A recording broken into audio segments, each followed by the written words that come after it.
Joey Harrington, former Oregon Ducks quarterback, Heisman Trophy finalist in 2001. Unfortunately, the third overall pick in the 2002 NFL Draft, where he went to the Detroit Lions, and he joins us now. First of all, jury duty. I'm sorry, man. Hey, you know what? I'm not going to say I totally dig it, but I'm not opposed to it. I did at one point want to go to law school. I love it. Because you'd be the first guy, if I was the lawyer, I would see Joey there, and I'd be like, no, we can't have him on the jury. Get rid of that guy. Because it's like, is it a good case? Like, you don't have to give us the details, but... Can't tell you. Cannot tell you. Can't even tell if it's interesting? It is... There are parts that are interesting. I'll be honest, that there were parts this morning where it was like, whew, okay, when do I get it? Let's just say at some point this morning, I would have rather talked to you, and that says something. Are you the foreman of the jury? We have not decided. I think we're starting to get into stuff I can't talk about now. All right. Let's just move on. I don't want to get in trouble. Would you have wanted to be on the OJ jury? No! Are you kidding me? Like, what was that, like 9 months of being sequestered? Yep. Good God, no. Yeah, that's a little much, you know. A couple days of jury service, I kind of like it. But 9 months, that's no bueno. I got to tell you, again, we're talking to Joey Harrington, former Ducks quarterback. You drifted into my thoughts last night as I'm watching the Titans and Marcus Mariota, and I ultimately ended that game going, are we going to watch another case of a guy who gets thrown to the wolves? And what do you think when you see Mariota and the Titans?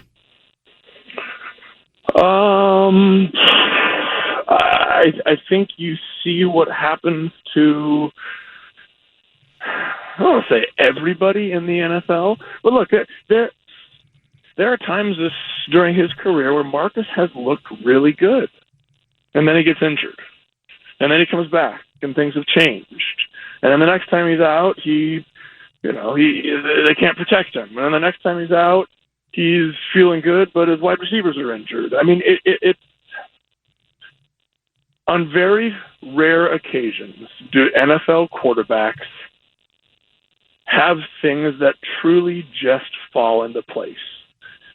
And when you have those situations, like Peyton with Marvin Harrison and Reggie Wayne and Edgerrin James, and like Roethlisberger and the defense and Jerome Bettis, then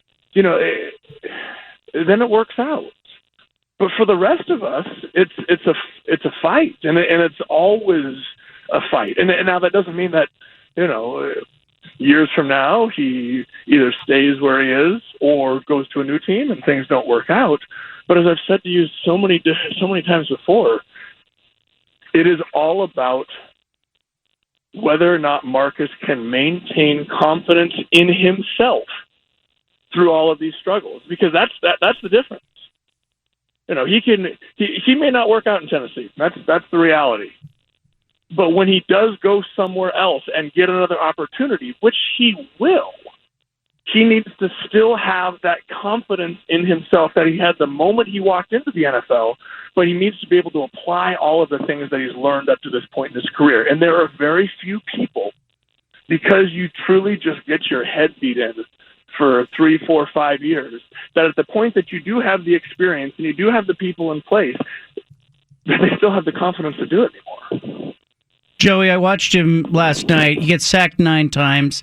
He's had 3 different head coaches, 5 different play callers in 5 years. He looks uncomfortable on the field, and it's obvious that some of it is him, and it may be the confidence you're talking about. He's holding the ball too long in spots, and he just doesn't look comfortable. What are we seeing there? You're seeing hesitation. You're seeing a compounded effect through the years of a moment, and we're truly, John, we're talking about, a half a second to a full second of hesitation, and that's it.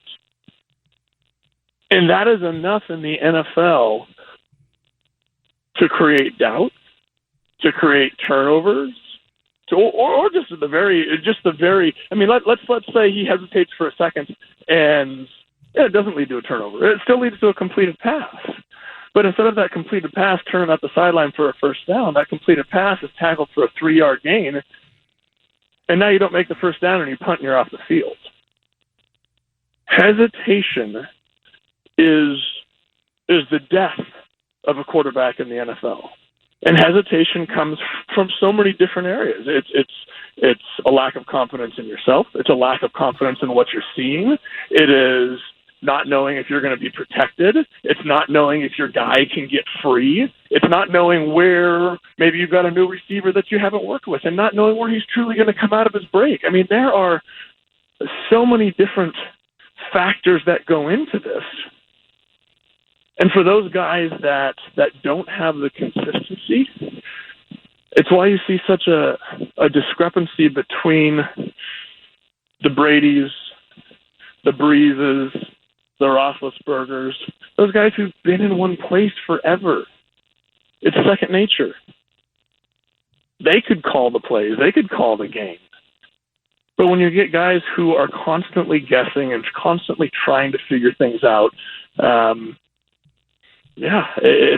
it leads to what you saw last night. Joey Harrington with us. You started in Detroit, and then you go to Miami, Atlanta, and then New Orleans. I'm watching Marcus. He's in the last year of this contract.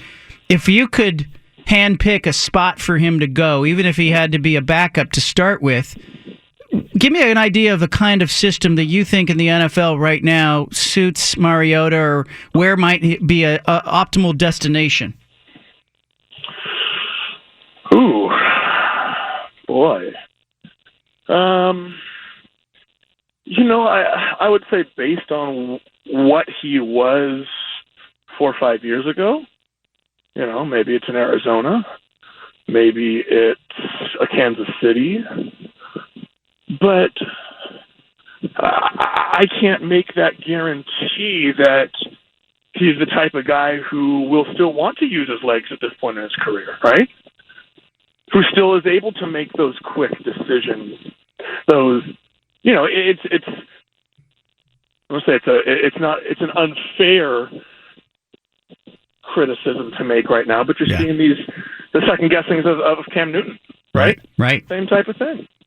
I don't know that there's one ideal spot because I kind of grew out of my funk in multiple places. In Miami from the experience I got that, and then again in Atlanta. And by the time things all kind of shook out, my clock had run up, and I was like, yeah, it's time to go home. So I don't know that there is one ideal spot. It truly is in the NFL. It's not a crapshoot, but there's a certain amount of luck to it. There is, when I'm watching him, I don't see the joyful guy that was on the field for Oregon.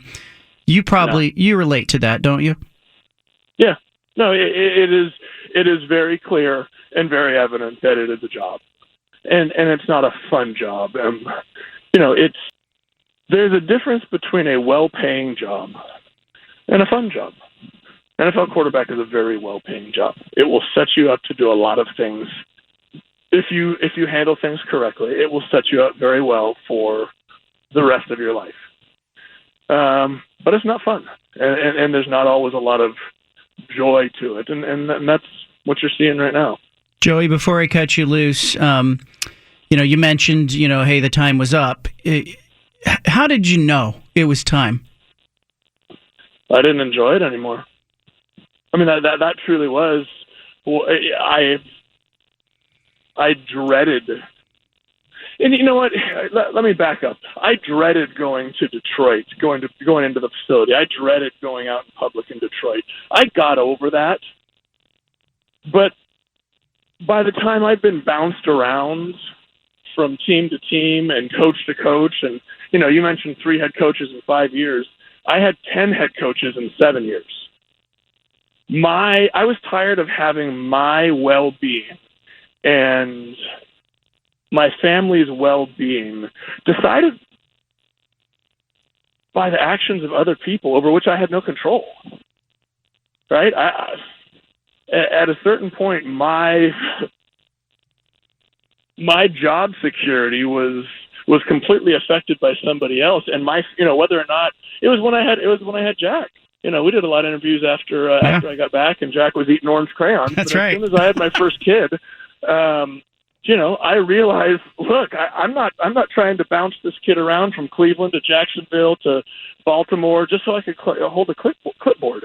There are things that are more important, and it's time to realize that there's a lot of life left to live, and let's do it the right way. All right, and then finally, Justin Herbert. He's the next guy, right? Is there anything that you wish your agent had done in hindsight? Could you have avoided Detroit? Could you have tried to? Could you have been that guy? No, I could have been that guy, and you can't avoid Detroit. It truly, because even remember, I'm trying to think of some good examples of there are a certain amount of teams that have always been good. The Pittsburghs, the Dallases, but I have very few people remember the years where the Patriots were smelly. Right? There was a stretch there where you wanted nothing to do with the Patriots.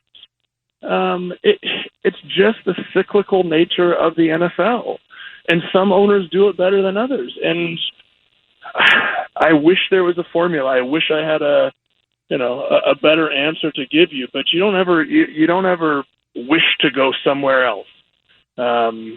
You just make the best of what you got, and sometimes it works and sometimes it doesn't. Yeah, I look at you, and I've told you this off air before. I just think if you had ended up somewhere like San Francisco, backing somebody up as a rookie and had a season or a half a season just to kind of look around and get your feet on the ground, I wonder what your career would have been like. Do you ever think about that?